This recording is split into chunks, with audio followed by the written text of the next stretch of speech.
Mendapatkan informasi adanya salah satu sekolah di Palembang melakukan pungli kepada siswa, Wakil Wali Kota Palembang Fitrianti Agustinda mengunjungi salah satu sekolah SD negeri yang berada di kawasan Sukabangun 2 pada Kamis pagi. Dalam kesempatan tersebut, orang nomor 2 di Kota Palembang tersebut mengingatkan kepala sekolah dan seluruh guru SD untuk tidak melakukan pungli kepada siswa karena pemerintah sudah menggratiskan sekolah serta perlengkapan sekolah siswa melalui dana BOS. Fitrianti Agustinda meminta kepada cyber pungli dan kepolisian untuk menindaklanjuti laporan dugaan pungli tersebut. Apabila ditemukan bukti guru atau kepala sekolah melakukan pungli, maka dilakukan proses oleh pemerintah dinas pendidikan melalui inspektorat. Guru di setiap sekolah, khususnya yang negeri, itu adalah tugasnya hanya memberikan pendidikan yang terbaik, memastikan anak-anak mendapatkan pendidikan yang terbaik. Pungli kan sudah ada kaitannya gitu. Ada saber pungli, ada kepolisian dan sebagainya.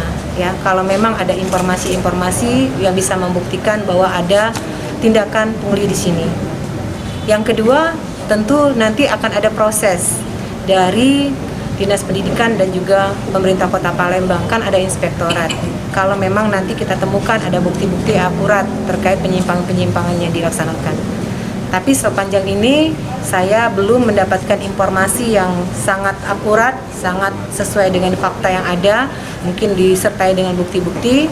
Kalau memang itu ada, silakan berikan kepada kami.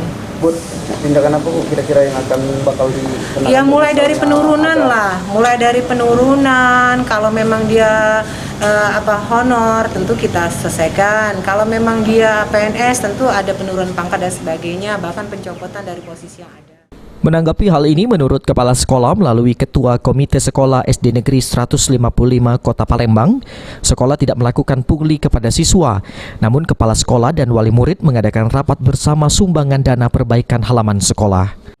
Persoalan Ibu yang tadi kan ada pungutan liar tadi ada itu gimana? Tunggu. Jadi kalau masalah pungutan liar itu sebenarnya bukan pungutan liar, Pak. Jadi kami bersama-sama kepala sekolah, wali murid sudah mengadakan rapat bersama. Terus kami lihat fasilitas yang untuk wali murid ini menyelamatkan wali murid karena ini licin baru ketika hujan. Jadi kami bersama-sama mengatasi. Abidin Riwanto, PAL TV.